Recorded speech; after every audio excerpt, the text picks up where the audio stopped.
Good day mga loves, another day, another new vlog, and welcome to another episode of Kikay Diaries. And this is my first ever episode na nag-voice over ko.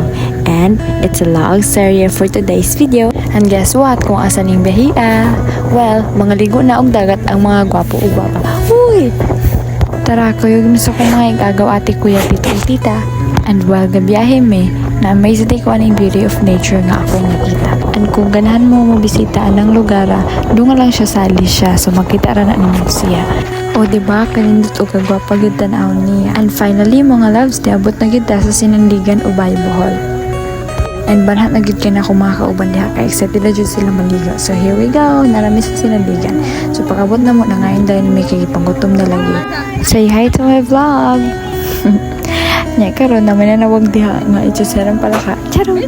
O para sa daning palaka uy sa moto pag humana na nangabot lang mi nangaon hinahinay sa dara flex sa din ako ang pagkaon sa mga maliit na nice nga kinuhaan nasa puy saging kay ngon sila ang mga bola no bahalag saging basta labing sa mga sudto nasa mi bulanghoy dire kanya pag humanday na ako nagkaon ni dong ko aning dapit nga naidaghang mga bato nga makita nimo nga nagbanda-banda ang mga waves. So nito siya kay tanawon sa motong.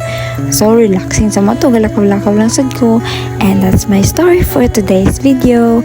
Thank you for listening and just sharing because sharing gives a happy ending. And that's all. Bye. Amping.